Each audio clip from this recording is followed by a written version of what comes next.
Magandang araw mga kaibigan. Pag-usapan naman natin ngayon ang mga kaganapan sa Philippine National Police.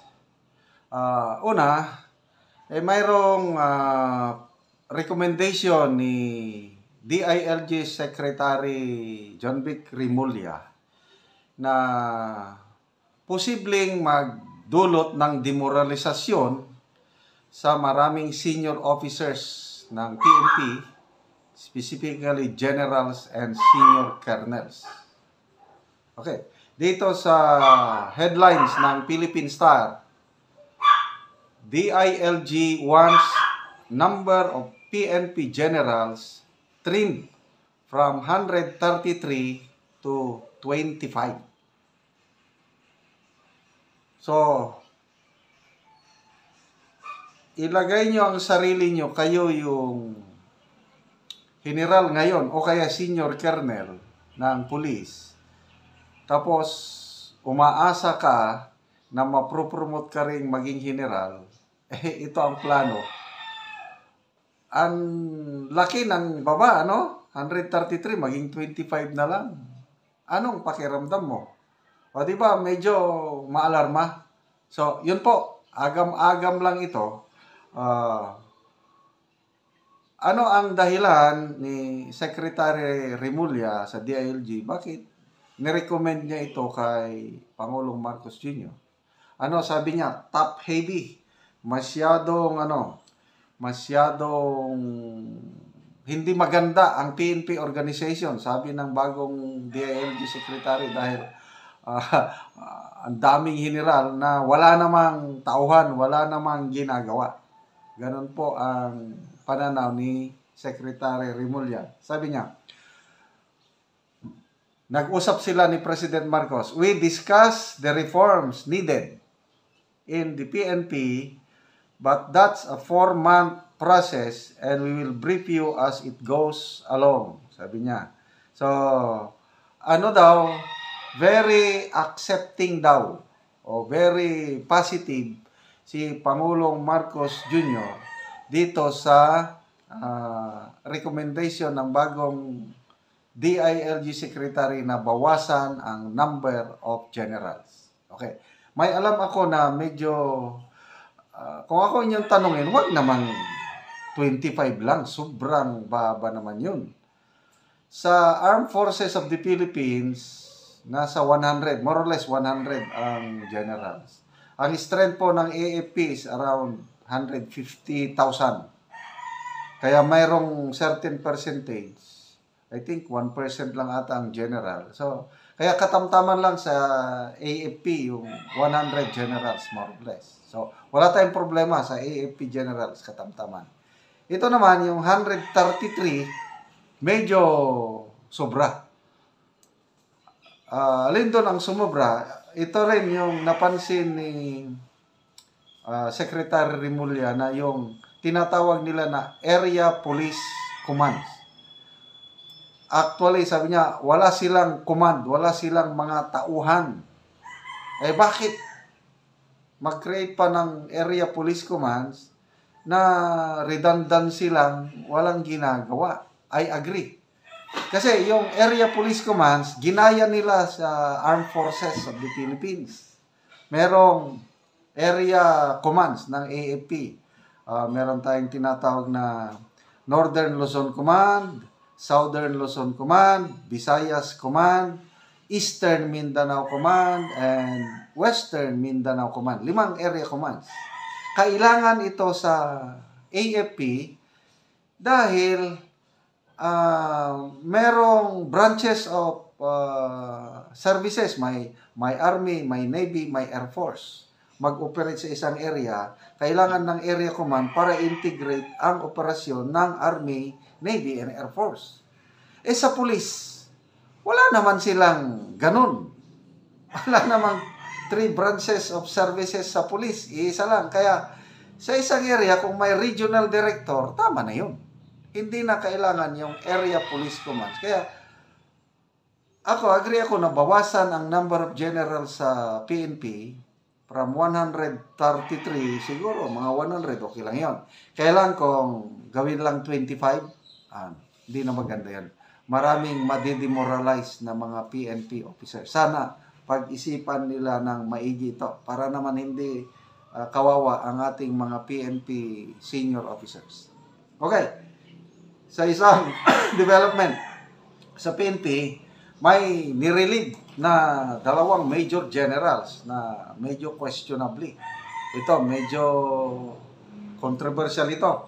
Nirelieve si NCRPO Chief Major General Sidney Hernia at Anti-Cybercrime Group Chief Major General Ronnie Francis Cariaga dahil sa questionably na operasyon ng pulis, yung raid nila sa Century Park Tower noong, I think, 2 weeks ago. May mga reklamo, may mga lapses, may mga questionable police operation sa raid na ito, lalo na yung tampering o altering ng CCTV footage doon sa ni-raid na lugar. So, nirelieve.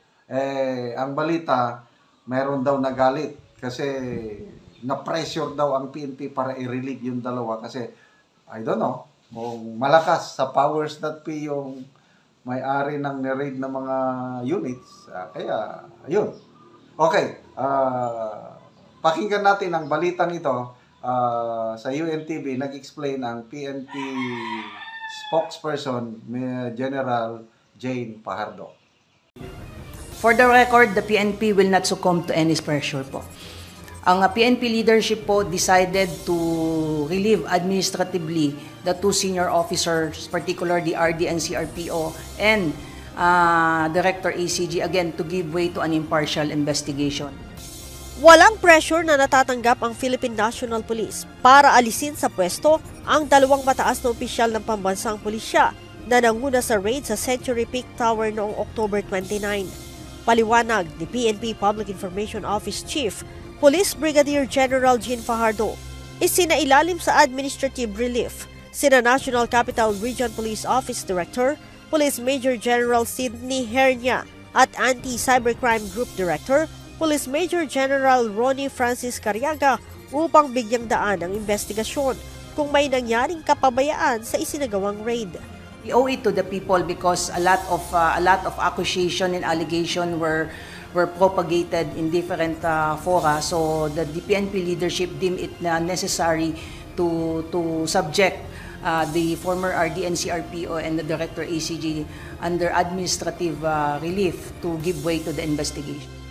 Ayon pa kay General Fajardo, pamumunuan ni PNP Deputy Chief per Operations, Police Lieutenant General Michael John Dubria, ang komite na mag-iimbestiga kina Major General Hernia at Major General Cariaga. Sinabi pa ng General, hindi ito ang unang pagkakataon na mayroong na-relieve na mataas na opisyal dahil sa command responsibility. There are two options po na available po sa isang commanders. One is putting those PNP personnel under investigation, under restrictive custody, or pinasa ilalim po sila under administrative relief. Ito po yung nangyari po kay Major General Hernia at Major General Cariaga. They were administratively relieved for 10 days. Isa sa sinisilip ng PNP na pagkakamali ay ang ginawang pangingialam ng tatlong pulis sa CCTV camera sa loob ng sinalakay na gusali. For the record, we are not happy doon sa ginawa ng mga pulis natin. Regardless, yung sinasabi nilang nainitan sila doon, there was no ventilation, they have no right to alter the focus po ng CCTV. Any evidence for that matter, whether it's an object evidence or gadget evidence, even the CCTV, who is very, very material in terms of investigation, ay wala pong kakapatan ang sino man pong police officer na i-alter po yun. Sakaling matapos ang investigasyon at mapatunayang walang naging kapabayaan, si Major General Hernia at Major General Cariaga ay maaari silang makabalik sa pwesto. Maaari din aniyang ma-extend sakaling hindi matapos sa loob ng 10 araw ang isinasagawang investigasyon. Let me reiterate though na ito pong administrative relief ng dalawang senior officer, it's not a form of punishment. At malinaw po yan sa mga existing policy po ng PNP. Ginagawa lang po natin itong administrative relief to give way doon po sa investigation para bigyang linaw itong mga issues that crop up during the police operation. Sa kabila nito, nanindigan ng PNP na lehitimo at legal ang operasyon ng pulisya sa ika-23 palapag ng Century Peak Tower. Pinaninindigan po ng PNP na wala pong mali doon sa naging police operation. The police operation was conducted under the premise of an implementation of a cyber warrant duly issued by RTC Manila. But however, during the implementation po ng cyber warrant, there were again operational related issues that were raised by the subject of the police operation, particularly the alleged tampering of the CCTV camera by PNP personnel. Nagpaliwanag din ng PNP kung bakit bukod sa 23rd floor ay pinasok din ng mga pulis ang 32nd floor ng gusali. During the implementation po ng service of warrant, meron pong lumapit doon sa operating unit natin, particularly doon po sa NCRPO, claiming na yung kanyang live-in partner who happens to be a Chinese national is being held against his will doon po sa isang unit po doon, particularly doon po sa 32nd floor. That prompted the operating unit ng NCRPO na i-check po yun at to coordinate doon sa security managers po nitong Century Peak Tower. And true enough, pagpunta po nila doon, nung pinabuksan po ng security personnel po ng Century Peak, it turned out may 5 pong Chinese national na nasa loob po nitong isang unit at visibly, based sa kanilang physical appearance, are victims of physical abuse and torture. Sinalakay ng mga pulis ang nasabing palapag ng naturang gusali dahil sa report ng umano'y love at cryptocurrency scam.